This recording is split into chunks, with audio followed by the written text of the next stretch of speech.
Саламатсыздар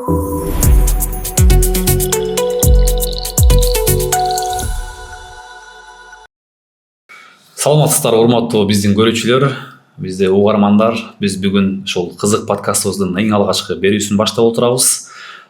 Биздин эң алгачкы эле коногубуз кыргыз эстрада ырчы мырзасы Бекназар Камчыбеков келип калды. Кош келипсиң Бекназар. Кош келдик. Ассаламу алейкум. Бүгүн эми ошо Рамазандын эле акыркы күндөрү болуп атат. Бүтөрүнө саналуу эле күндөр калды. Орозону кандай туттуң? Орозо жакшы болуп атат. Шаарда болуп, айылга барып келатабыз. Суббота воскресенье айылга барып иш кылабыз. Күндүзү ошо үйдө кечке үйдө болмой. Чыгармачылык менен да алек болсун. Чыгармачылык менен алек болду. Эми сурайын деген нерсе ошо меймандарга деле, элдерге, көрөрмандарга деле кызык болуш керек. Бекназар негизи каяктын кулуну, каякта чоңойду, кандай үй бүлөдө чоңойду, кандай бир туугандардын арасында чоңойду? Мен Бекназар Камчыбеков ушу Жалал Абад областынын Базар Коргон шаарынын Чкалов деген айылдан төрөлгөм. Ошол жакта чоңойгом. Ошол жактын мектебин бүтүп, анан үй бүлөдө 6 бир тууганбыз. 3 акем бар, бир эжем, бир карындашым бар. Уулардан эң күчүүсү мен. Ошо айылда эле чоңойгон балабыз. Ошо айылда мектепти бүтүп, 11-дө бүтүп, анан Жалал Абад окууга тапшырып, анан ошентип чыгармачылыкка аралашып калдым. Негизи адатта үйдүн кичилери эрке болот дечиле. Сенин абалың кандай болду? Мен негизи андай деле эрке болбодум. Себеби менден улуу 3 акем короче уруп, сабап ошентип чоңойтушкан мени. Кечинде мисалы 10-11 класстарда даже көчөгө чыгарбайт эле. Көчөгө чык десе, короче 90 жылкы акем бар. Китеп окуп, түшүнгөнүң айтып бересиң, анан чыгасың дейт да. Мектептеги эжекелердей эле. Мектепте эжекелер. Китепти окуйсуң, бирок меңе эч нерсе кирбейт да. Ал эсилердин көчө болот да туурабы? Көчө досторум чалып атат да, кел чык эшикке бас ойнойсуң дебес. Анан о китепти окуйсуң, чыгарбайт, жанында туруп алат. Ошентип бул акелерим карамаганда эле чоңоюп. Значит, эми акелер тарбияны жакшы берген, а? Эми ал деле бир чети жакшы да, жаман болбосун, көчө балдарына кошулбосун деген ой болду. Анан эми ошол үй бүлөдө бир карындашың бар деп калдың, а? Үйдүн эркетай ошол болсо керек. Ой, карындашыбыз бар. Анан негизи үй бүлөдө ошо эжем бар эле, эжем турмушка чыгып кеткенден кийин мен андан кийин карындашым төрөлүп, карындашым мени чоңойттум десем болот да. Короче, үйдөгү полный жумушту мен кылыпчумун да. Үйдөгү дагы ишке чыгып, короче, апам жокто уй сааш керек болсо мен саайм, акелерим са дейт, сайсың да. Анан үйдөгү кете тамак кылып каласың, үйдү жыйнайсың, шыпырасың. Апам жок учурда эми ошондой болуп калчубуз. Негизи бала кезден бар беле кызыгуу, мектепте ырдай коюп, же бир жашты кезде алиги вечерлерде ырдай коюп. Негизи талант болот го адамдын жаштайынан өскөн. Мен вообще уялчак элем да. Эң акыркы партада отура берчүмүн да. Даже кыздарга эмес, балдарга сүйлөчүмүн. Анан ошо 11-класста болуш керек. Бизге музыка сабак өтчү, музыка сабакта деле ырдачу эмесмин да. Вообще ырдачу эмесмин. Анан 10 или 11-класстарда болуш керек, ошо бир майрамда Омардын Кыргызстан деген ырдай калып. Анан аны кимдер билбеген, а? Ошону ырдай калып, анан та 1-2 майрамдарда Бекназар дейт болду. Анан ошону атам угуп калганбы же көрүп калганбы, анан ошондон кийин атам ошо музыканыйга тапшырдым деп. Анан ошол жакта жүрүп окууда эме мектеп учурунда атам мага эме алып берген. Аккордеон таап берген да, үйрөн депчи. Анан ошо айылда бир агайыбыз бар эле. Түнү ошо жамгыр жааса дагы аккордеонду көтөрүп алып бара берчүмүн да, үйрөнөм деп. Ал канча класстарда? Ал бир 10 класстарда болуш керек. Ошондо башталган. Аккордеонго кызыгуу негизи ошондо башталган. 11 классқа дейм менимче. Ошондо кызыгуу башталып, анан бирок үйрөнө алган эмесмин. бирок бара берчүмүн да, билбесем деле. Эмеге видеого тартып көрсөтөт эле. Анан окууга тапшырып, анан окуудан деле үйрөнбөдүм да. Ойноп эле жүрө бердим ачыгы. Айылдын жашоосунан сүйлөшөлүчүмүн. Мектептеги күндөрдү негизи баарынан эле сурайт коем, негизи эң жакшы көргөн сабагың кайсы болгон? Эң жакшы көргөн сабагым дене тарбияда. Ал 99% өчөт сүйлөйт, негизи дене тарбия болчу. Кене делек да ошо. Ошотко барып тебишип, анан мектепте эсимде мен эжекем бир досума үчөөбүзгө болуш керек. Доскага чыгарып 2-класс или 3-класс болуш керек. Тем тапшырманы айтып бере албай калганбыз, анан боору менен башыбызга 2 деп жазган. Серьезно ли? Ошону жазып. Ошо эстен азырга дейин классташтар айта берет да. Ошо 2-ни эстейсиңерби деп. Анан ушул мисалы өзүң музыкалыйны тандадың, атаң ошого жол көрсөттү. Жалал Абадка келдиң, Имарат техникумда 2 жыл окудуң, эчтеке үйрөнбөдүң. Андан кийин сразу же Бишкекке кеттиң, а? Жок, андан кийин ушу бүтүп эле мен 10-чу бүттүм, июндун 15-и мен Иркутскке кетип калдым да. Барып ишке жайгаштык. Бир мындай тактайга келет эле, токойдон кыйып карагайларды. Анан заводко кирет, заводдон ошо размерлер тилинип, анан септе айланып, биз септе турабыз. Септе кармандарыбыз болот өзүбүздүн ар бир. Үстүдөн чоңдор ошо муну сенин тактайың, муну сен тартасың деп чийип турат. Чирегин чирек, тазасын таза кылып. Септе айланып келе берет. Анан ошо кертемен 8ден кечки 8ге чейин тынбайт элек да. Обед 40 мүнөт эле болот. Ошо колуң түшүнүп туруш керек да. Өзүң тактаңды бияка өткөзүрсөң завал болуп кетет. Негизи Иркутскийде суук да, негизи, кыш узак болобу? Кыш узак болот. Биз ошо эшикте кран иштеп атканда ошо бир 54 болгондо кран токтоп калган да. 54 градус суук болгон. 54 градус суук болгондо. Бул сен ошондо канча жашта элең? Мен ошондо 19 жашта элем. 19 жаштар бала. Анан иштеп бир 2 ай, 2,5-3 ай болгондо атам ошо армияга чакырып атат деп чалып Кыргызстанга кел деп калды. Кыргызстанга. Анан акча салып кой, ошо бүтүрүп коеюн деди да. Анан армиянын жашоосу мен өзүм дагы кызык болчу да. Баргым келип жүрчү, анан армияга барам деп ишти токтотуп барганым өзү 3 ай эле болгон.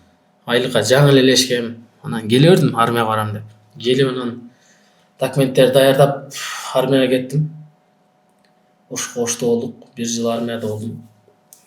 Армияда бир эсте калган, азыр ушу жашка келсең деле эсиңен чыкпаган кандай окуя бар? Армияда көп болду. Кызыктуу окуя көп болот. Жаңы кетип атканда эле бул жерден КамАЗдарга чыктык, анан балжандар бир эмеде 30-40 кетип атабыз, анан кетип атып эле барганда аз мынтебиз, анан оңлорго баш ийбейбиз, мынтебиз кетип атабыз. Ал дембилдерге? Дембилдерге сүйлөп кетип атабыз өзүбүзчө. Анан баарыбыз парылдап алганбыз. Анан часка кирип КамАЗдан түшкөндө эле дукталып коюшту. Силер көрдүңөрбү же мындай? Жок, ошол жерде жүрөктөлүбү? Түшкөндө эле кыйкырышат экен да. Бияка тур депчи. Дембилдер жүрөт же. Эмне кылышын билбейсиң да. Мандырашсың го. Жада кыйкырып аткан балдар жок. Сержанттар, старшиналар ушинтип бияка тур деп кыйкырып тизишет экен да. Мындай түз тизиле албай эле бири-бирибизди ургулап мандыраш болот. Часка эмеге киргизишти. Анан формаларды ыргытып эле алдыбызга таштап кетип атты. Анан жанымда бир палчаным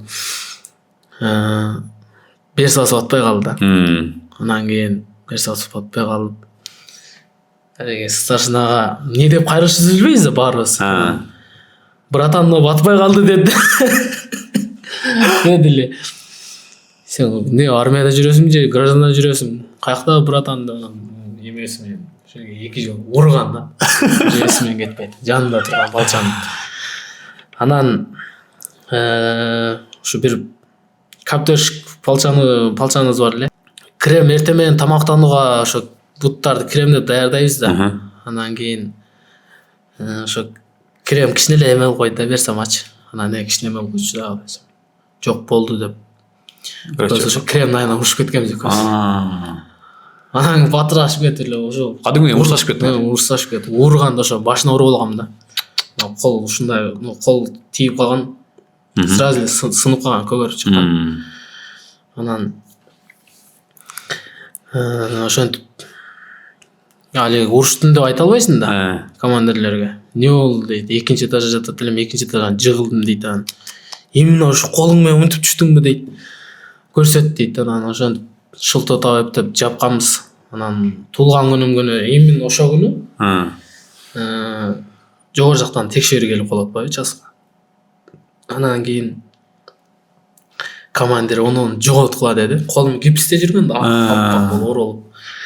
Анан старшина келип туруп каптеркага тез чурка деди. Эртең менен кирдим. Кап-караңгы туулган күнүм ошо жерде кечке жүрүп өткөн. Түнгү 10да чыккам да. Туулган күнүң канчасы? 30 майда. 30 май Каптершада өткөн болду. Каптершада ошо туулган күн эч эсиме кетпейт да. Эчтеке кап-караңгы. Укташсың, турасың, жок дагы эле ачы элек. Жеген эчтеке жок. Же барбы? Эчтеке жок. Эртең менен тамакты берген, обед да берген жок, ошо мен кечке келдим. Комиссиялар кеткичекти. Комиссиялар кеткиче. Себеби колумду гипсти көрсө, алар командирде иштен албашы мүмкүн эле. Бир ай ант бергенден кийин бир суткага берет да. Анан мен ошо айылга барып алгам да. Барбай эле ошто эле отурсам болмок экен өзү. Айылга барып, айылдан кетип атып, ошо жол пробка болуп, бир нерсе болуп кечигип калдым да. Часка барсам кечиккендер бул жака тизилгиле деп. Ошентип атыптыр. Анан 15та ошон жака 15 жакта тизилип калыптыр. Анан өттүк. Кечиккендер сыртка чыккыла деди. Анан бесүчөктөрдү асын плашты кийгизип, протегазды кийгизип туруп чуркагыла деди. Чуркадык. Токтобойбуз эле. Чуркатабыз. Жерге жатып чөрмөлөтөт, кайра туруп чуркатат. Ошондо эмнеге келдим деген дармияга. Сен өзү ошто служба кылсаң, бир күндүк эс алууга бияка келгенсиң, базар коргонго. Базарга келип алгам. Шаарда эле ошто айланып жүрсөм болот. Ошону айтсаң, бир күн эми тез эле өткөрө турган. Негизи урматтуу жигиттер, урматтуу жаштар, азыр сиздер дегер ата мекенди кызматка, мекенди коргоочулар катары чакырган болсо, барыңыздар, качпаңыздар. Ошол армияга баргандан кийин мекенге болгон сүйүү, мындай атуулдук, патриоттук сезимдер аябай ойгонот. Келип эле ошо окуума чуркагам да, аракет кылып. Окуума аракет кылып Бишкекке барсам кечип калдың деп. Күз айы болчу да эми, ноябрда болгон. Ноябрда алышкан эмес анан 2019да кел деди. Ошо 19 күчүшкө туура келип анан айылда бир ай жүрдүм. Анан не кылам эми бакта жөн эле жумуш жок же. Кайра Иркутскке барып келейин да, Иркутскке кеткем. Кайра эле суук жерге. Ошо тактага кеткем да. Анан 7 ай иштедим. 7 ай иштеп анан июлда келип окууга тапшыргам. Ошо Бишкекке, искусство университетине Бөбүс Арабия Ишин атында. Кыргыз мамлекетинин искусство университетине тапшырдым. Анан эми башталды студент күндөр. Студент күндөр башталды. Ошо балеге жанагы жалаатты бүтүп өкүнүп калгам дедим го. Эчтекени үйрөнө албай. Ошо башыман өткөндөн анан эле өкүнүп калат экенсиң да. Анан ошо биринчи курста ушундай окуйм деп ниет кылып, ушундай максатта баргам негизи. Телефонду дагы жыйыштырдым биринчи курста. Только окудум Общага, окуу жай, Общага окуу жай. Башка жак шаарды эле билбейм. Биринчи жолу Бишкекке баргам. Анан бардык ошо окууга тапшырдык, окууда тапшырып анан агайлар ошо голоско бөлүп, ырдатып көрүп, голоско бөлдү. Сен мына голос, сен мына голос деп. Өзүбүздөн улуу курстар, 3-4 курстар тизилип отурган да. Ырдаган угуп. Анан ошо 3 курстан бирөө келип анан иштейсиңби деди да. Негизи план боюнча мен только окуйм деп баргам да. Ал уже иштесем окуум калып кетет деген. Уже кыйла окуп калгансың, жок? Канча ай өттү? Уже окугам, 2 айда окуп калдык да уже. Анан бирок акча керек. Аякта туугандырың жок. Өзүң общежитиеде жашайсың. Бул жак ата-энем айылда болгон үчүн эми аларга ордунга салдырбай, бир туугандарымга ордун салдырбай, өзүм тейлейм деген максатта ушунда окугам да. Анан ойлондум. Ошо иштейсиң мага шерик болуп, мен чайканада иштейм деди. Сен шылдыраак урасың деди. Анда аккордеон жакшы көргөнү келем. Чайканаларда Ойлодум мен аны. Бир окууну ойлойм, бир ишти ойлойм. Давай дедим. Иштейм дедим. Жетишем короче дедим. Күнү түнү болсо дагы окуп жетишем эсе балам деп. Анан чайканаларга бардык. Шылдыраак үйрөндүм. Шылдыраак анан ал аккордеон чертет анан чайканага барып эшик тыкылдатып уруксатпы чайкананын атынан ырдап коеюн деп айтыш мен үчүн өтө мындай намысыма тие турган сөз эле да. Бирок айла жок, акча табыш керек, бетти сыйрып айттым. Уруксатпы чайкананын атынан ырдап коеюнчу деп. Эми жалдырагандай болосуң да, ушундай сезилет да өзүңөчү. Анан кээ бир учурда али чайкананын атынан деп аткандан кийин чайкана төлөйт экен да буларга деп бекерди ойлошот. Бекерди ойлоп калышат, акча бербейт. Унча албай чыгып кетесиң, кирип ырдайсың. Негизинде силер ошентип ырдаганда ал мисалы мынча сом бересиңер деген жок. Силер чайкананын атынан ырдап алар көңүлдөрүнөн чыгарып, көңүл көтөрүп коесуңар. 100 сом берсе дагы 5 ырдасаң, 100 сом берсе дагы унчукпай чыгып кетесиң да. Ошондой. Мындай ырдадым, мынча бересиң деп эсептемей жок. Ооба. Ошентип жүрдүм. Мен эми биринчи али сахнага даярдык деп ошол жерде элестетем да, мен мындай чайкананычы. Сенин чыгармачылыгыңа болгон түрткү чоң. Ошол жерде элестетем. Себеби элге болгон сүрдү жеңүү. Ошол жерде 10 адамга ошол сөздү айтыш эле өтө мындай сүрдү болчу да мен үчүн. Уялып айткандан намыстанычы. Бирок бетти сейрип ошентип айткан күндөрүм көп болду. Акыры бара ошентип үйрөнүп калдык. Анан чайканада иштеп жүрдүм. Кечинде күндүз окууда окуйбуз. Анан окууну саат 8ге чейин окудуулук, 8ден чайканага келип ошентип иштейбиз 10га чейин. Ондон кийин общага барабыз. Анан общагада дагы общаганда өзүнчө алындай эмеси Кыйынчылык жашоосу, жашоолору бар. кызыктуу жашоосу. Тамакты өзүң кылып жейсиң, бирок бербейт. Анан бир комнатада 5 ооз жашайт элек. Ар кандай да. Анан жалгоодо мен өзүм жалгыз элем, калган Нарын, Токтогул ушул тараптан ошентип. Анан экинчи курстар жалгоодо мен общаганы өзүнчө алиги дедовщина деп коет. Аякта да бар эле. Бияктан өзү армиядан зыр окутулсаң. Ошондой өзүнчө алиги системалар бар экен. Бардым да. Мен эми бирлери менен тапшыргам да, кеч тапшыргам. Армия болуп, экинчи окум да анан. Барсам экинчи жылкылар ошо. Экинчи курс экен. Анан биринчи курста чакырып атат да. Ошондой системалар бар. Эсек тааныштырып өздөрүн. Биз ушундай аттарыбыз жаттап алгыла деп. Каалаган жерде атыбыз сурасак таппай калсаңар өлдүңөр деп ушундай. Болсо сен алардан чоңсуң. Сен чоңсуң, аларды уже өткөнсүң деп.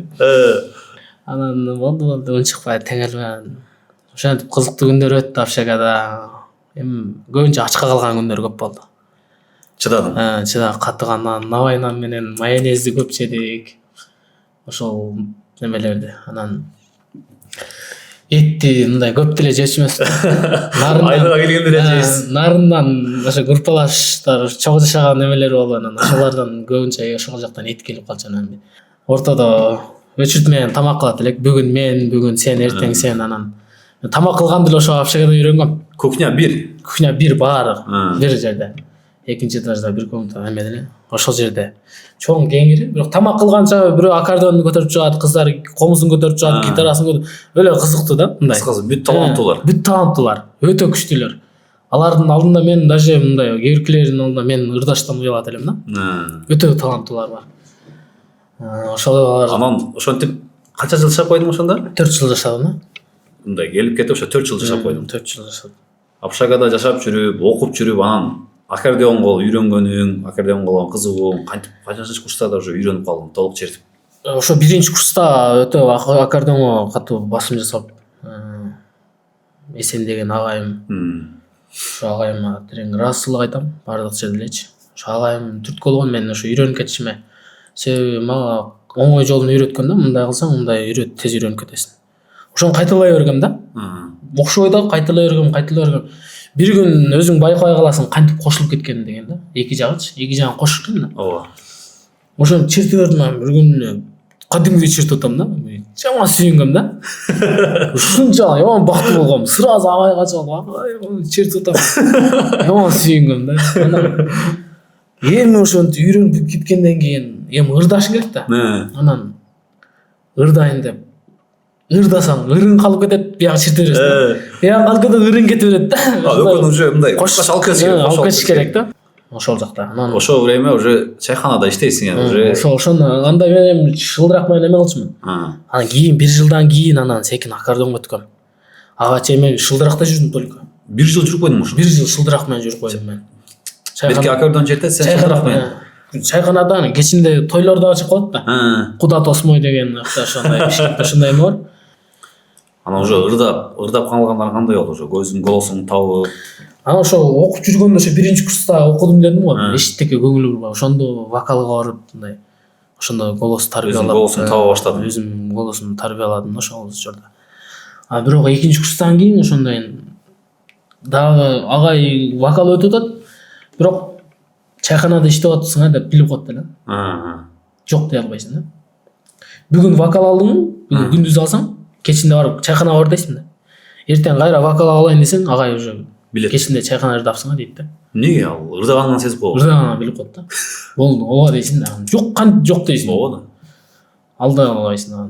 Ооба агай десең, анда бүгүндөн кийин келбей эле коймага деди да. Катуу тийди. Ошо вокалдан ошо көп алган эмесмин да. Эгер дагы да тарбиялагандым, бирок Кудайга шүгүр агай ошо 1 жылдын ичинде ушундай голосумду ордума коюп тарбиялап сени жакшы эме алып берди. Мындай голосуң тарбияланышыңа чайханада чоң чайхана алып калды. Чайхана кыйкырасың да только. Өз голосуң ушундай да, негизи мындай бийик тембрде ырдайсың. Чайханада эми астан ошо кыйкырасың да. Кыйкыр ошо адамга жеткиш керек да, киргиш керек кулакка. Анан ошентип жүрүп, Жалалатка качан келдиң кайра? Ошо менен же Бишкекте жүрүп эле уже ырдап баштадыңбы? Бишкекте жүрүп эле 2-курстан уже 2-курс аяктап калганда уже карантин башталып кетти. 2020 карантин болуп калды. Анан карантинден окуу жабылып айылда келдик да. Айылда жүрдүм анан. Айылда жумуш кылып, ушу айылда эле болдум. Мал багып, кой кайтарып анан окуу башталды ошо менен. Кайра. Анан окууга бардык. Окууга барып окуп жүрдүм. Жүрүп анан негедир ошо окууга кызыгуу качты да. Не себеп болду билбейм. Жөн эле бир себеби жок эле. Короче, общагада жатып алдым да, короче. Качанчы курстун? Окууга да барбай 3-курста. Окууга да барбай, эчтеке кылбай, ишке да барбай, короче. Общагада жатам, туруп жайчам. Анан кой, бир жумада жатып койдум да. Жатыш болбойт деп анан. Барып окуйын десең, бирок окууга желание жок да. Калоо жок. Баргың келбейт. Барсаң дагы мындай окуң келбей качасың да. Анан барып анан эжеке агай менен сүйлөштүм. Ушун бир жыл окуумду токтотуп турсам болобу? Деп анан чыгармачылыкка аралашам деп ошо студия түшүнүк болуп калды. Студия ачыш керек экен. Өзүң ырыңы өзүң студияңды жасасаң жакшы болот деген түшүнүк болуп калды да менде. Уже сен мындай ырчылыкка болгон сезимдер болуп баштады. Ошо жака аракет кыла баштадым. Ошо окууга желание качты, билбейм. Анан кайра эле ошо тактага кетем дедим. Кайра эле ошо тактадан жатабай койдум. Студия ачам деген максатта кеттим да мен. Келип ушу студияга барып иштеп, келип студия ачам, өзүмдүн студиямы деп кеттим. Кайра кеттиң? Кайра кетип дагы 8 ай иштедим ошокто. 8 ай иштеп, жанагы эмеден 15 саат автобус дедим го. Автобус 15 саат Устилим деген шаарга бардык.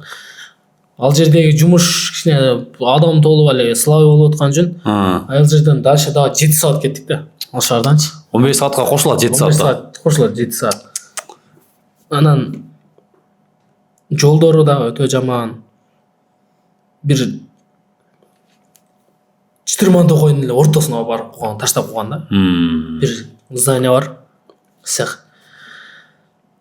Кытайлар көп основной, ошо кытайлар бар эле. Карагайда иштетесиңер. Карагай. 200дөй адам бар эле.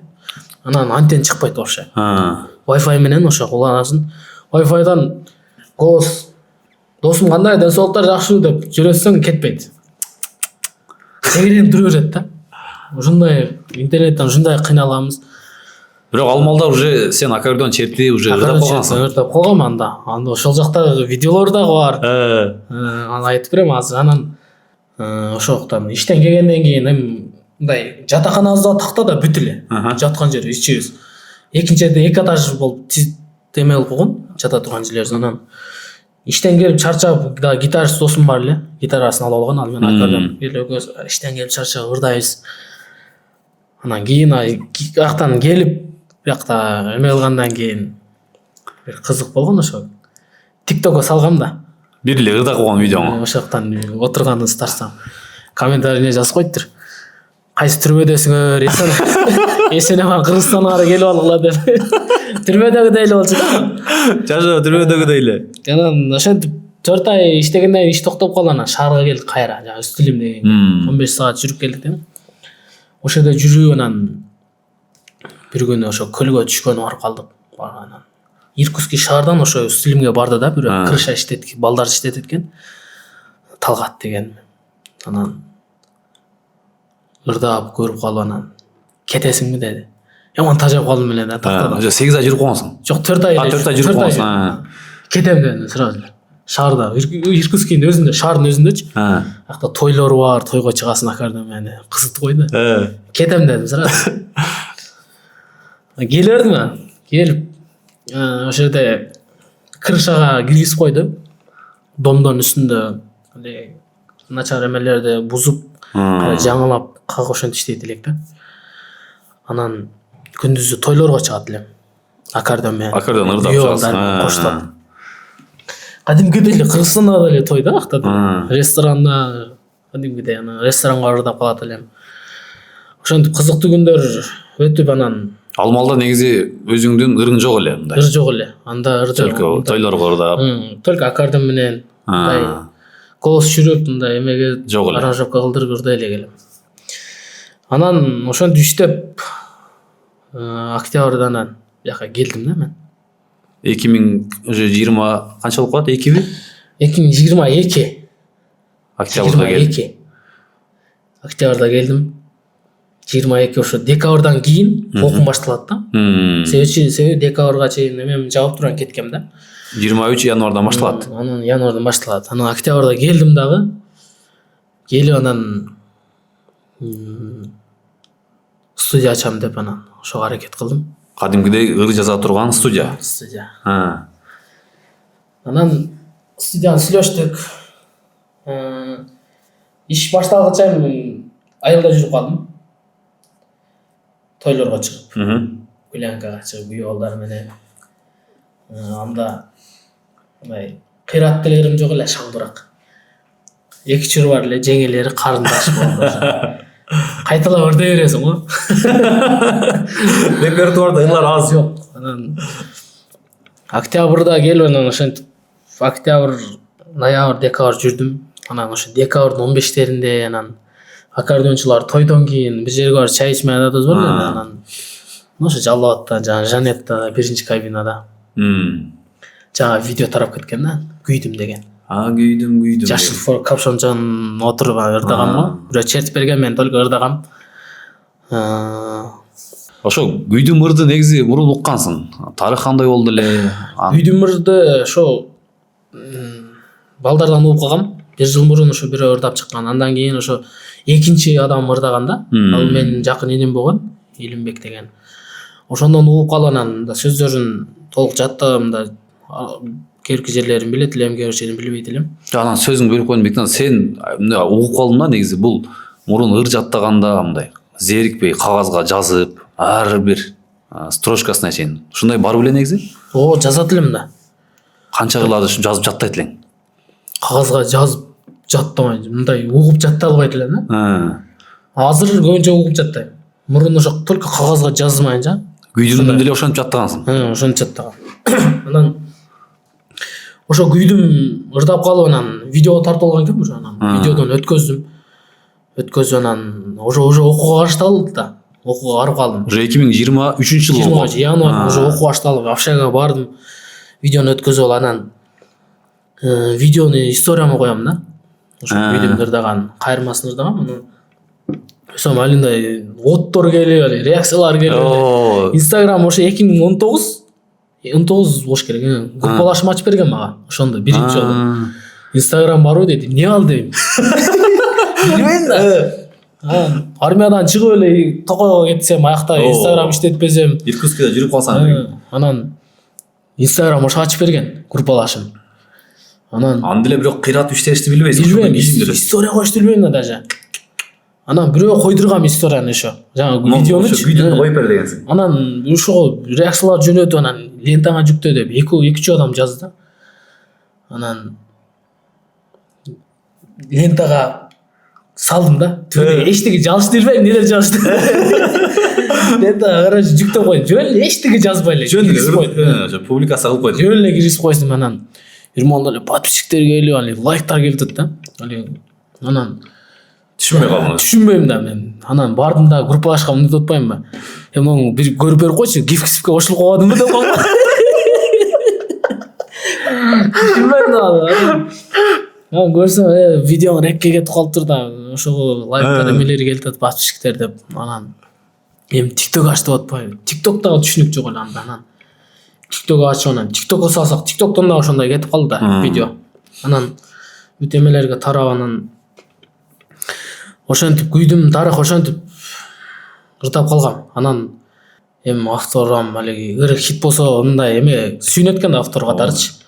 Анан эми сен ырдап чыктың, ушу стилде мен ушу үмүтүм бар эле, ушу эки мага чейин 2 адам ырдаган да. Бирок ал күткөндөй ырдай албай калды да алар. Жакшы кетпей калган. Кетпей калган, сиңбей калган. ошо стил башка тура эмес тандап алган да. Анан ушул стилде чыгарып берчи деп өзү айтып калды.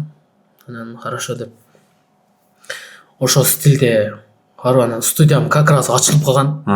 Анан биринчи Султан Садыралиев агабыздын ошо студиясына баргам. Жаздырып. Батю деген байкебиз жазып берген. Анан мен өзүм купулма толбоду да. Аранжировка жасап берди. Голос жүрдүм. Анан өзүм бияктан сезилбеди да мага. Жан дүйнөңө тура келбedi. Тура келбейт. Мына тез болуп калды мен. Байке ушу болбой калды, что-то десем. Сонун эле деп мен ошону узатып койдум. Ушу боло берет деди. Боло берет деди. Өзүмө жакпай атат да эмнегедир. Анан акча кетсе кетсин деп туруп анан башка жаздырам деп анан Бекбол деген досума байланышып ошол жерде таанышкан, өзүм студияма алып келип анан ошол жерде каркасын түзүп анан ошо Бекбол досум ошондой аранжировка жасап берген мага. Токтогулдан болот. Ошол досунун жардамы менен, ошо автордун жардамы менен азыркы ошол күйдүн ыры ошондой жасалган. Ошондой жасалган. Бекбол деген досум жасап берген. Ошо досума, авторго рахмат айтам. Ошолордун жардамы менен ошо ыр күйдүм болуп кеткен да. Ошо күйдүн ыры сени ушул Бекназар болушуңа аз да болсо ошо элге таанытты сени, туура? Ооба, өтө таанытты. Ошо таанытты аслан. Ошол ыр. Азыр мисалы YouTube платформасында деле эң көп көрүүчүлөрдүн бири ошол ырыңа, клиби менен. Күйдүм ошол. Андан кийин ырлар. Клип кандай тартылып калды анын? Клип тартылган эмес. Буга клип күйдүмгө тартылган эмес. Тартылган эмес. Буга клип тартайын десем, ошо биринчи ырдаган адам али ыр кетип калгандан кийин ал кайра клип тартам деп чыгып атпайбы? Уже сен ырдап чыккандан кийин? Ал менден биринчи 1 жыл мурун ырдап чыккан. Ыр кетпей калган, бирок мен видеом кетип калгандан кийин клип тартам деп атпайбы? Аныкы клип тартылган эмес эле болсо. Тартылган эмес эле. Жөн эле ырын эле кетирген. Анан болсо мен клип тартам деп ниет кылып аткан элем, анан көнбөдү клипке. Короче, ырды талашты. Анан эмеде кавер деп жазып чыгара бересиң да. Анда соттолбойсуң да. Бирок автор өзү уруксат берип атпайбы мындай стилде ырдап чык деп. Анан автордун уруксаты менен ошо ырдап анан. Сен уже ошону кавер иретинде ошону тартып чыгардың. Жалалаттан тартылган ошол дагы. Анан кийин бул жактан ошо Акт Медиа деген студия тааныш болчу элдерим. Анан ошолорго угузуп ырды угуздум. Ошолор ошо кавер тартылып калганда бир кызык окуя болгон дейт. Кандай окуя болгон? Көп болгон. Не болду эле? Ошо айтып берчи. Анан ошо ырды угуп туруп эле ошо той күнү Акыл деген досумдун той күнү укту. Анан угуп туруп эле, короче, план боюнча өзү башка жерде мындай отторду жагып артыбызгачы күйдүм деп артты күйдүрүп өзүнчө план кылып атканбыз да барабандарды аркага инструменттерди коюп тартабыз депчи. Анан мен тойдо жүрөм. Анан тойдо жүрүп эле анан товар чалып калды. Сен тойдо кадимкидей конок болуп жүргөнсүң. Конок болуп жүрөм мен. Менде Монте-Карлодо. Досторум менен анан план жок эле ошо кечинде кайра ресторанга бардык. Ресторанга барып эле анан товар чалды. Срочно экен. Мен бара албайм дедим аз. Мен тойдо жүрөм дедиң. Тойдо жүрөм мен дедим бара. Аке 1 саат келип берсе жетет деп туруп алды. Ушунун талгарында салым чоң да. Мен эгер ошондо чыгарбасаң ооба. Тойдо отурам мен барбайм деп койсом эгер балким ошондо эртеси тартылмак эмес. Тартылбай, эртеси башкача тартылып же кетпей калмак да. Ошонун талгар алиге көкпеттигинен ака 5000 төлөп койдум, азыр жөн эле күйүп кетет деди да.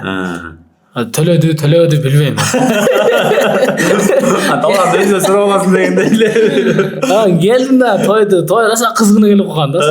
Примерно 10 болуп калды окшойт. Ошо акылым тойунда мен ал күйдүмдү ырдамакмын да. Акыл кийин алып таарынып ырдашым керек болчу да анан. Келдим анан. Анан барып театрдын ичинде бир место алып койтур. Келсем бар даяр. Микрофондор сен ырдап эле коюшуң керек. Ырдап эле коюшум керек да. Света музыка андай эмелер анда жок эле да. Анда деле эме көп деле мындай эме жок эле. Мен связым деле жок эле, эч кимге мындай связым жок эле мындай тааныш маданият өкүлдөрдөнчү ака берип турчу мен тартып алайын деген. Айтайын десем эч кимди тааныбайм. Бир талгар тайын да. Анан келдик анан бир свет алиге эмелерди колонка бар экен бирчи. Колонканы койду эки жака. Мындай бир микрофон эмеде койдук. Анан шунурбай микрофон койдук. Эки жакта эки колонка турат. Колонка алиги мындай светти өчүп жанып туруш керек болду. Анан артта врачка бар эле. Капар деген болуш керек. Ошо врачканан точкага сайып үзүп атат. Лампочка кылдат да короче. Ошентип аппараттын артына туруп бекинип алып мынтип сайып өчүрүп. Ал көрүнбөйт кадрга. Көрүнбөйт. Ошондой кызыктуу тартылган да. Ырдап атам. Ырдан ашып кетем да. Же калып кетем. Ошондо биринчи жолу тартышмын эми. Ооба. Анан талгар кыйкырат, сөгөт. Мындай. Болду дедим. Короче, 10 чакты жолу ырдадым окшойт 10 жол. Болду дедим, ошо акыркысы ырдайм. Тамак бүтүп калды уже, кыйкырып бердим. Анан ошону бүтүрүп, анан эртеси буга чалып атпайм, бир нерсе барып экен деп. Өзү билбейсиң болсо. Сиздердин тойдо болгон анда. Тойдо. Анан сонун болду деди. Анан келди, жасады. Ошол күнү эле монтаж кылып даярдады. Анан карасам алиги арттан оттор чачырап. Жадан мени кайттыр. Күйүп атат да короче. Ништяк дедим андай. YouTube канал ачайын деп өзүнөн баштап анан салдым. 14 май күнү чыгарды окшойт. Мен ошо эсимде туулган күнүм ошо 1 миллион болгон да. Ошо 30 май болгондо мен ошо история койгон эсимде да. 30 май бүгүн туулган күнүм, кош майрам деп сүйлөп мындай история койгон экем да. Сен ошо 15 күндө 1 миллион көрүүчү чогултуп атабы? 15 күндө ошо 1 миллион көрүүчү чогулткан. Ошондон кийин анан жакшы кетип калды да. 1 миллион болгондон кийин калган 2 миллион 3 миллион бат эле чогултуп. Эми азыр учурда күйдүм канча миллион YouTube платформасында? Күйдүм азыр 23 миллион болуш керек. 23 миллион тегире экен да. Көрөлөктүн көптөн бери. Андан кийин эле кайсырың чыкты? Андан кийин ошо жана айтпадым эме группалашым TikTok ачып берген деп. Күйдүмдү салып анан күйдүмдөн кийин TikTok'то али ошо кайра ыр салыш керек экен да. Видео салыш керек экен анан. Каркыран ошо биринчи жолу ошо Иркутскийде жүрүп. 4 ай Токойдон келип анан шаарга келдим дебедимби? Шаарга келгенде ошо кагазга жазып алгам да. Каркыранын текстин жазып алгансың. YouTube'дан комуз менен ырдаганды угуп калгам мен. Мундузбек Усупбек уулу деген ошо Элмирбек Иманалиев маркум. Анын өзү ырдын автору, жазуучусу эме Элмирбек Иманалиев, кыргыз эл акыны маркум. Аны ырдап чыккан. Анын ырдап чыккан шакирти. Комуз менен ырдаган. Анан сөздөр ар бир сөзү мындай өтө маанилүү да. Угуп биринчи сөзүн окуп туруп анан ырдасаң өтөт да. Сөздөрүн окуп чыктым да баарын 10 куплеттен жазып алып анан ырдадым аккордеонго. Биринчи жолу аккордеонго шакта салдым Иркутскийде. Буну уже Иркутскийде жазгансың текстти. Текстин кагазга жазгам. Ошол жакта биринчи жолу ырдаган видео дагы бар. Бул жака болсо кошуп коебуз. Кошуп коебуз. Өтө арыкмын. Армиядан чыккан эле майка бар. Көрүп калгам жанагындай солдатский майкалар менен отурасың. Солдатский майкада. Анан мойнум эле бар да, арык. Ошо видео бар. Ошо видеону салгам да. Телефон чукуп отурсам. Ошо каркыраларды ырдап. Каркыраны биринчи жолу ырдагам ошо Иркутскийде. Ошо видео бар экен. Толугун салсак анан толугу кетип калган да. Анан ошондон кийин анан каркыра болуп мен Бекназар Камчыбек болушума дагы ошо каркыраны каркыралар себептер. Ошо основной экир менен мен атым чыгар да. Бекназар Камчыбек ким десе, жанагы каркыраны ырдаган балабы деген сөз кеткен да. Кийин буну уже өзүң студияңдан жаздың уже ырды. Ырды мен ошо күйдүм чыккандан кийин именно ошо каркырага иштебей башка ырга иштеп алгам да. Ошол жерде адашып калгам да. Убакыт өтүп кеткен болсо. Убакыт башка ырга иштеп алгам мен. Анан эгер күйдүмдөн кийин сразу каркыраны иштегенимде мен клип менен тартып. Мен анда вообще азыр көп миллион алмак да. Мага чейин мен ошо башка ыр менен алаксып жүргөндө бирөө ырдап чыгарып берди да бул ырды. Жаныбек Оңолбаев деген акебиз ырдап чыгарып берди. Эми ыр меники болбогондон кийин барып не ырдадың деп айтыш да болбоду. Анан унчукпадым мен. Анын угарманы башка, меники башка деп анан. Туура эле. Мен дагы кеч болсо дагы чыгарам деп ырдап чыгардым. Голос эме түшүрүп, аранжировка жаздырып, авторлордун уруксаты менен аялына биринчи очередь аялына байланыштым. Сөзү кандай болсо ошондой ырдагыла деди. Сен болгону темасын эле каркыралар кылып койгонсуң. Азыр өзүң негизи китепте Сирендер. Ооба. 1 куплет 5 куплет экен өзүнчө. Сирендер деп турат 5 куплет башка бетте. Буяк кийинки бетте да. Анан мен авторунан анан аялынан да жаздым биринчи очередь. Осы Сирендер деп кирсет элем мен деле. Эже ушундай каркыралар деп танып калды мени уже. Ушуну жазып койсом болот темасын. Сен болот деди. Каркыралар деп киргизип кайра барсаң деле ошо каркыралар.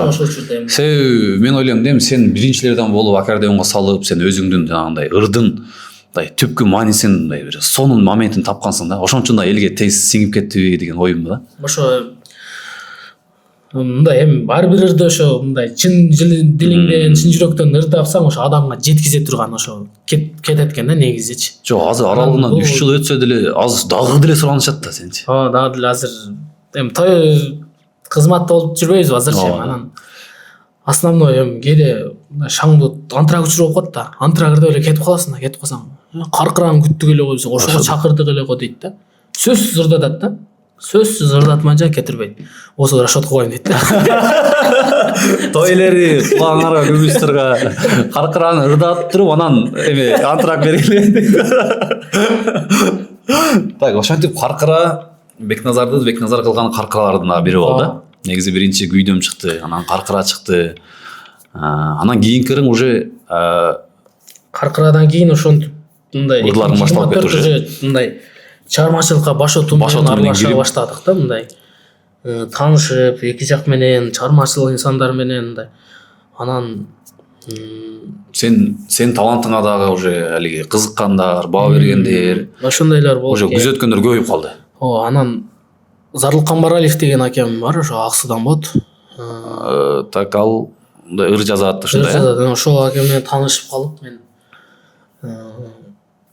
ошол жазып калды ырлар. Ошо менен кеңешип анан бир ырды жөнөттүм. Өзбекстандын ыры да. Ушузду которуп бербейсизби депчи. Аман бол деген. Бул өзбектердин ыры беле? Өзбектердин ыры. Аман бол деген. Өзбектердин ыры. Ошону которуп бер дедим да кыргызча. Десем анан сөзгө алып кетесиң, которуп алыптыр, мынтип алыптыр, өзбектердикин алыптыр деген сөз. Жаңы эле жазып бербейинби деди. Хорошо андак деп. Анан ошо аман бол сүйгөнүм деп жазып берген да. Эми мен мындай өзүм идеямды эле айткан эмесмин. Али сүйгөнүм айрылып калдым, мынтип калдым. Айтып деле берген эмесмин. Ошо аман бол деген теманы айткам. аман бол сүйгөнүм деп. Сен Кошуп койгон да. жүрөгүңдө ичиңдеги сезгендей эле жазып коет. Сезгендей эле. Ошону айтам да. Сен алмалда сүйүүдө күйүп жүргөндү калды эле билген болчойт. Али күйдүм тийип кеткенден кийин аман болду ошо. Жок, анан суроо да ошо аман бол чыкты, анан кийинки кыларың деле чыкты. Көбүнчө эле сүйүү темасы, жанагы эле билбегендер, биздин подкастты көргөндөр, Бекназар каерден күйүп калды эле, эмнеге сүйүү ырларын андай кайгылуу ырларды да берет деп сурайбы сенден деле?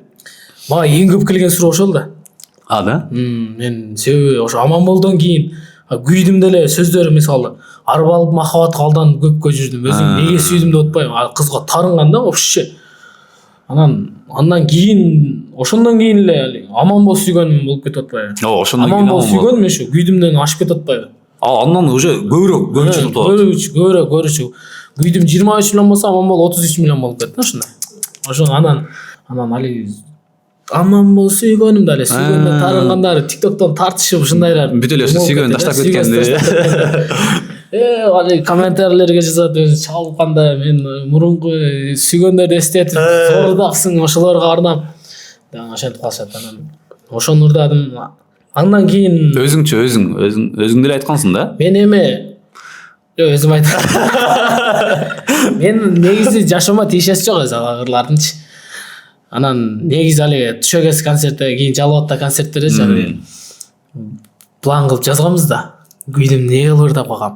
Андан аман болду эмнеге ырдагам. Ушу бирөө таштап кетип ушинтип ырдагам деп тамалиги бардык ырларың таржымалын айтып берип эл менен сүйлөшкөнчө жазып алып даярдап айтып бердим да. Анан кийин концерт бүткөндөн кийин кече Москвага барып келгенде дагы чын эле жашооңдо ушундай болгонбу? Жаман кыйналган экенсиң да деп. Мен өтө жаман аянычтуу кылып айтып бердим да. Мен ошолорго негизи Россияга деле көп барып турасыңар, концерт болупбу? Концерт көп бардык. Чакыруулар да көп болот. Негедир ал жакта именно сенин ырларың көп укканга, сени колдогондор, сенин алиги ырыңа түшкөндөр көп да. Ооба. Ал жактан чисто акча иштеш эмес, концерт бул өзүң атыңа иштеп берет. Лицоңо иштейсиң. Ошо эл деле сагынып калат. Ооба.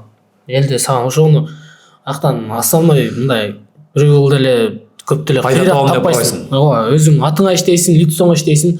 Ырың 1000 хит болуп атса дагы, лицоң тааныбаса ит бекер да. Мисалы бар ырдасаң, ошо ырды сен ырдайсың дейт да. Билбегендер бар. Ушундай билбеген. Сен ырыңды билет, бирок алиги лицоң тааныбайт. Ырың хит, ырың билет, бардык даже жаттап алган. Бирок лицоң тааныбайт да. Ошо ырды сен ырдайсың дейт да. Ошондой адамдар көп да мисалы. Ошон үчүн лицо кетириш керек экен деп ойлоп калам да мен. Анан Түшөгөз концерт бердиң. Түшөгөз концерт 2024 бердим. Уже 23 сенин уже көптөгөн ырларың уже хит болуп кетти, 23 ушол өзүң мындай чыгармалык жолу башталыштын жолу болду да. Күйдүм чыкты, башталды. 24дөн башотум менен ошо иштеп концерт коём деп баштадым да. 24 ошондо майда Түшөгөз концертиң бердиң. 1 майда. 1 майда. Өзүм ошо базар коргон ошол жерде төрөлүп, ошол жакта чоңойгондон кийин өзүм туулган жериме Борбордук стадионго бердиң. Эми акча берип койсом деле болот эле. Баары айтты. Сен концертти бекер бергенсиң? Концертти бекер койдум. Баардык расходторду өзүм жаныма. Мен билбейт экенмин, бирок чындап. Жаныма неме кылып, анан хотя 100 сом, 200 сом кылып койчу дейт. Анан билбейм, өзүм бияктан бекер эле койгум келип турду да. Мындай эми элге ошол жерден болсом, өзүм Түшөгөз концерт коюп атсам, анан акчага коюп бекер койдум. Анан эл жакшы болду өтө. Толду. Даярдык жакшы болду, баардык команда бул жакка келип жаңы эч ким менен таанышкан эмесмин дедим го. Бул жакка келгенден ошо Мураль Данияров деген акелерим бар, досторум бар, таанышып, анан ошолордун жардамы менен ушундай концерт бердим. Эми балким бир күн болсун, бир күн коет элем да. Өзү бир-эки ырың күйдүмдөр мындай мисалы көп таанылгандан кийин деле мисалы көп ырчылар менен деле мисалы өтө жакшы болбой жүргөн турабы? Жалал атта деле мисалы эми көп менен мамиле жок. Күйдүм ырым хит болуп атат. Майда чыккан да, 14 майда. Ошо майда дальше жай менен биякта жүрдүм да, Жалал атта. Акардем менен тойго чыгып. Ырым хит болуп атат, биякта акардем менен тойго жүрдүм. Күйөөбалар менен. Кызматтар бересиң. Ошо 20 до конца жүрүп койдум да. 2024 анан тойду токтоттуң. Тойду токтотуп до конца ошо тойго чыктым мен. Аккордеон менен 4-5-ге чыгам. Анан кечинде ресторандарга барып ушинтип ырдадым да. Себеби Мурайлда университеттен акем мага айтты да. Ресторандарга барып ырда деди да. Бекер болсо да ырда. Ютсоң кетир деди да. Вообще уялчак элем да. Эч ким жок тааныш. Анан аккордеонун токтот болду деди да. 2024 баш. Бирок аккордеон менен чыгам, токтот деди тойлордон андай. Ооба. Аккордеон менен чыкканым бирок чогулту акчам чогулту. Башка ырым ачаттайм да. Менин артымда спонсор же эч ким жок. Колдоо жок мындай. Спонсор жок. Клибиме, ырымы каржылап берсе, мен бияка тойго чыкпай эле мен Бишкекте иштейт элем мен. Ооба. Мен ошо ырым хит болуп атат бирок дальше акча таап кечинде ресторандарга 2000-3000 кечинде бир 2-3 момент болгондо мен базар ургондо. Жөн эле бекер ырдап берейинчи деп ушинтип айткам да. Бирок кыйын болду мага. Кыйын болду айтчы. Андай менеджер да жок, эч ким жок, өзүм жалгызмын. Өзүң жалгыз костюмду кийип алып барасың кадимги. Кийип барам кадимги. Бирок чыгыш керек да, жана Мурайлда акем элеги айтканым нере турат да. Ырда дейт. Мен бекер барып ырдап жүргөм. Өзүң лицоң сат. Бар ошентип 2 жолу бекер эле жөн эле ырдап коеюнчу деп ошентип айткам. Кыйын болгон, бирок айткам. Азырга дейин ошо турат да. Жок, ошону өзүм негизи ошону жеңгенде анан мындай уже ойгонот да туурабы? Анан ошентип 2000 берем, 3000 берем келип ырдап койчу деп бара бергем. Бирок ага өкүнбөйм. Ошонун арты менен мен мына ушундай даражага келип отурам. Барып ошо 2023 башты бир эң кымбат алган акчам ушу $100 алгам да. Ошентип алып анан 24 анан аккордеонду болду токтот деди. Атыңа өзүң минус болуп калды. Аккордеон токтоттум, резко токтоттум. Гулянкага чыкпадым. Только чыгармачылыкка иштедим. Анан таанышып барып, уже тааныш арттырып, анан уже өзүңдү Тушогес концертиңди бердиң. Тушогес концертим ошо базар урган берип ошол боюнча эслешеличи. Тушогес концерт жакшы болду. Бир 3000 эл болду окшойт.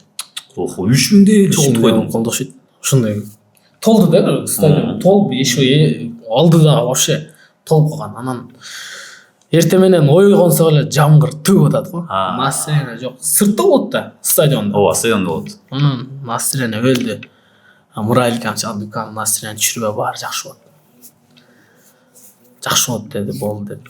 Ниет түз кыла бердим, ачылат дей бердим да мындай. Коем, таш жаса да коем дедим да, ырдайм короче. Ошентип тура бердим анан именно саат 2ге айтылган да, күндүз эле башталат деген сен. Кечинде просто алеги элдер алыс жактан келет, кеч болуп кетет деп күндүз эле койгонбуз да. Ошо кечке чейин 4 саат расчет алып. Анан именно саат 12де күн часырап чыгып атпай. Өлө сүйүнөсүң го күндү көрүп. Анан баардык чыгармачыл жамаат баарды коштоп жанында турат анан. Ошондой элдин сүрү мен ага чейинчи жанагы сезген эмессиң да. Бишкекте жүргөндө бир тойго барып ырдап берди атпай. Бир голос жүрүп алган Бишкекте жүргөндө Жалалатта бир голос жүрүп алган элем да. Бир тойго барып атпаймынбы? Тойго барып анан жөн эле ырдай бербей мен да 2 жашка али декламация куплет айтып атпай бир куплет эме айтып коеюн деп калат эле айтып коеюн деп. Урмат 2 жаш дегенде эле токтоп калдым да. 400 адам карап турат да мен. Элдин сүрү ошондо билгем да мен. Өтө жаман экен. Урмат 2 жаш деп туруп токтоп калдым да. Бир декламация жаттап алгам да жазып. Ушуну айтып анан ырдайм депчи. Сөздүн башында декламация айтып турган. Декламация айтып туруп анан ырдайм деп аткам да 2 жашка калат эле айтайын деп. Урмат 2 жаш деп туруп эле дүп бештиги жок да. Элдин сүрү ошондо билгем анан. Сразу ырып коюлуп кетти ошондон кийин. Эмнеге келдим деп өзүм жейм го. Анан ошентип эмеге дагы даярдандым да. Тушогес концерт 1 ай мурун. Концерт башталды дегенде эле кагазга жаздым. Не деп сүйлөйм? Саламдашым, кантип саламдашам, эмне ыраазычылык айтам, элге кантип айтам, ошолор жаздым. Жаттадым да. Уже жанагы ресторан эмес бияк, уже 3000 kel. 3000 kel жаттадым. Жаттап туруп концертке бир жума калганда токтобой айтып атам да. Өзүмчө эле басып кетип атып эле саламдашып, өзүм менен өзүм сүйлөшүп. Анан жаттадым. Концерт мына башталды болот. чыктым, бир кетти ырмы, биринчи салымдашып ыр менен чыктым. Ырды бүттү анан поклон жасап туруп анан көтөрүп туруп. Саламатсыздар урматтуу деп туруп токтоп калдым да. Дагы мандыражымды сүр да. Тып-тынч. Баары карап турат. Сени карап турушат. Анан кичине сөздөрдү куш келипсиздер деп коймой койдум да. Жакшы саламдаша албадың кыскасы. Алиги даярдык болбоду. Жок, алиги айткан, жаттаган сөздөрүм. Жаттагандар унутуп калды. Калып кетти. Узак саламдаштырып анан куш келипсиздер демекчимин да. Ошондо айтмакмын. Кыскасы алиги оюңду мындай толук жеткире албай калдың. Саламатсыздар урматтуу деп туруп токтоп калдым анан. Арттан давай сүйлө деп сүрүп токтоду анан. Барыңыздар көрүп жатканыма кубанычтамын. Куш келипсиздер деп койдум да. Ошентип саламдашып анан. Ошентип Түшөгөз концертим ошентип кызыктуу өткөн. Анан айылдаштарым баардык жардамдар ушулдар менен Бишкектен достор келген, чыгармачыл достор колдоп келген. Курпулаштарым келген, Бишкектен чыгармачыл досторум келген, баары колдоп коштоп. Анан бuyakта Салтанат Ордо деген Жалал-Абадта уюм бар. Группа ошол баары келип өтө жакшы колдоп беришкен. Айылдаштарым основной айылдаштарым келип ат мингизишип ошентип жакшы. Түшөгөсү алиги сен ойлогондон да жакшы болгон. Жакшы эмне Атак сен адашып кеткен эле жериң болбосо. Сүрдөп кетти деп койсок болот да. Ошентип сүр жегенбиз. Ой, ошентип башталат. Жакшы эл менен сүйлөшүш керек экен. Ошентип негизи өзүңдүн айылыңан мисалы ошо базар коргондомун дедиң, Кайсы айыл болуп калат? Чкалов. Чкаловка айылынан чыкканбы ырчы мындай атактуу бирөө? Ырчы атактуу Санжар Бердибеков бар. Ырчы Куудул Парадис, Экөөбүз тага жемиз. Туугансыңар? Тууганбыз. Мен атам бир тууган эжесинин баласы. Тайне деп берет ошо мен чоң анем. Жана тайнем айтып коем деген сен. Ошо мен чоң анем колунда чоңойгон. Азырга дейин ошо колдоп эме болуп турат ошо акем. Концертте дагы келип ырдаган, Түшөгөз концертте. Ошо базар коргондо өзүң ойлогондой Түшө концертти бердиң. Мындай купулуңа толду. Кийинкиси уже биздин Жалал Абад шаарына бердиң, Жалал Абад шаарга келдик. Майда болсо ошо күзгөгө койдум мен Жалал Абадты. Күздөн даярданып. Майда базар коргон, уже күздө Жалал Абад. Жалал Абад ош кылып студенттер майрамына карата койдум. Жакшы Жалал Абад шаарыбыз толуп берди, жакшы болду. Ошто да жакшы келип берди, Ош шаарына. Ошко дагы берди. Ошко дагы койдум. Бул жактан эми ошо концертти акча иштеш эмес. Өзүң атыңа лицоңо иштейт экенсиң. Сен мындай мен бармын, мен ушинтип чыгып атам деген максатта да эми. Ошону түшүндүм да, мен өзүң лицоңо иштейт экенсиң. Жакшы. Андан кийин концерттерди коюп ошо түштүк жака Баткенден баштап Алабукага чейин райондорго койдук. Кыдырып чыктың концерт берип. 7 район, 8 жерге койдук. Бардык жерге коюп чыктык. Эми кийинки пландар кандай? Борбордо Бишкекте берейин деген чоң пландар, ниеттер. Кийинки план ошо Бишкек шаарына былтыр эле коймокмун негизи. Былтыр жетишпей калдык. Той менен болуп, даярдыктар эми ал жака алдын ала барып даярданыш керек экен. Биякта тойду кызматтарды токтотуп, ошокто даярданыш керек. Мен жетишпей калдым анан. Быйыл эми ошо ноябрга ошо студенттер күнүн алат окшойм деп атам. Айры эле. Буюрса ниет бар. Ниет бар ошо филармонияга или спорт ордосуна алып. Ошо. Ошол жака коем деп, апрелден уже Бишкекке барып, ошол жакта даярданам деп ниет кылып, жаңырларды иштеп атабыз азыр. 25-теги чоң жаңылыктар негизи өзүң эми башкаларга дагы сыр эмес да. Үйлөндүң. Бир башың эки болду. Негизи ушу көбүнө да сыр болуш керек негизи. Келинчегиң каяктан болот? Келинчегим Көлдөн болот. Көлдөн келинчегим ошо окуу жайда таанышканбыз. Окуу жайдан таанышып? Окуу жайдан таанышып анан ошол жактан сүйлөшүп анан баш коштук. Өзү ушундай чыгармачылыкты түшүнгөн инсанга мындай келинчекке үйлөнгөн кандай экен? Азыр сен уже жашап атасың. Колдоосу сезилеби? Кандай колдоосу сезилет, конечно. Мындай баары айтып беришчү да. Мындай бир башың эки баш болот, үйлөн, эртерээк үйлөн деп. Эми эрте үйлөнгөн акелер, эртерээк үйлөнгөнүң жакшы деп. Анан чыгармачылыгын жакшы колдойт. Өзү чыгармачы инсан болгондон кийин бардык жактан колдоп турат. Не болсо ошо давай мен артыңда турам деп. Бизде андай түшүнүк болуп калган го, билесиңби? Ырчыларда, көп эле ырчылардачы андай жылдызы жанып аткан малда шашпай үйлөнүш керек. көптөгөн кыз күйөрмандарды жогото алам деген сенде ошондой коркунуч болгонбу? Жок, менде андай болбоду негизи. Көп эле ошондой экен негизи. Ооба. Азыр иштебейсиңби? Эмнеге шашып атасың? Деген. Бирок жактан жашың деле уже баратпайбы? Үйлөнүш керек эртерээк үйлөнсөң. Үй бүлө куруш керек. Үй бүлө куруп, ошону ойлонуп эле. Чыгармачыл үйлөнгөндөн кийин деле алып кете бересиң да, алып кете турган адамчы. Анан үйлөнгөндөн кийин деле концерт кое берем дедим. Ошо өзүм ошо чечимге келип үйлөндүм. Негизи. Анан жанагы ата деген чыгарма боюнча да сүйлөшөлүчү. Азыркы мисалы тойлордо, кыргыз тойлору, кыргыз ошо той менен мындай кыргыз экенбиз да. Тойлордо жүрүп, тойлорду өткөрүп, ата дегендерин аталарды даңазалап ырдаганырын, мындай мисалы башкалар деле ырдап чыккан. Негедир сенин ошо өзүңө түшкөндөй болду да. Ошо кандай болуп калды ошолор негизи? Ата ырды мен ошо өзбекчесин уккам да. Анан өзүмө жага берди да негедир. Ырдасам мындай кетип калчудай эле сезилди. Өзүмө сезди. Көп эле берем өзүмө сезет. Өзүң сезесиң негизи. Сезилет. Кететчи кетпейт да. Ошону сезилет, анан көп эле сунуштадым башында ошону ырдагандам. Чыгармачыл акелер. Сен баарга көп каршы болду. Ырдава деппи? Мындай болбой калат, которсоң жарашпай калат депчи. Бирок өзүмө мындай кетип калчудай эле сезилип тура берди да. Ырдайм дедим. Анан Өзбекстан ошо авторлорго байланышып, Булардын дагы авторлору Өзбекстандык. Өзбекстанга жанап расулдук го. Анан акчасын айтты, ошо мындай ушунча, ананча. Кадимди акчасын сатып аласың деди. $1,5 деди. Анан ортого салып, ортого Нурлан Айсакез. Сен мисалы ырдын мындай структурасын алыш үчүн эле $1,500 төлөйсүң туурабы? Биякта музыкасын, аранжировкасын, сөзүн перевод кыласың, которосуң. Полный биягы кыскасы. Өзүнчө. Анан ошо клипиң бар. Нурлан Айсакез байланышып, анан ошо менеджердин айтып, ошо аркылуу таанышып, сүйлөшүп, анан ошо түшүрүп берди. Ырдын ээси менен. Түшүрүп. Анан ошо Нурлан экен жарында Самат деген акебиз бар. Ошол айтып, ошол эме алып берди, сүйлөшүп. Ошентип анан ырдап калдым. Ырдап калдым ошентип. Ошентип бар өзүм студияма эле бияктан, бул жактан ошо концертке кетмекмин да, Москвагачы. Кетип атып өзүм студияма чалдым, жана Бекбол деген досум ошол жерде бир нерсе кылып жасап койбойсуң, мен баргыча эртең. Ошо музыкаларды жасап барып ырдап эле Москвага учуп кетем дедим. Десем барсам бияктан жолдон баргыча 7-8 саатта даярдап коюптур да жана жерде.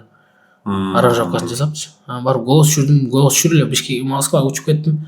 Москвага баргандан кийин барды артыман анан ырдадым. Анан Москвада ырдадым биринчи жолу. Москвада ырдадым биринчи жолу. Эл жакшы кабыл алды. Москвадан келгенден кийин анан кийин башка жакшы даярдадым да. Башынан бышырдым. Шашылыш эле кетип калгам да. Даярдап анан бышырып, анан клип тартып ошентип. Жайда тартып калдымбы клипти, ошо кеч эмеде да. Жайда тартып калдым. Мен ырды бышырып, клиптерди тарткычы эле. Анан сезонго ошо ата менен жакшы кирдим. Быйыл 25-жылкы сезонду ата менен. Основной аталар, ол кыздар, юбилейлер ошо атама сюрприз болсун.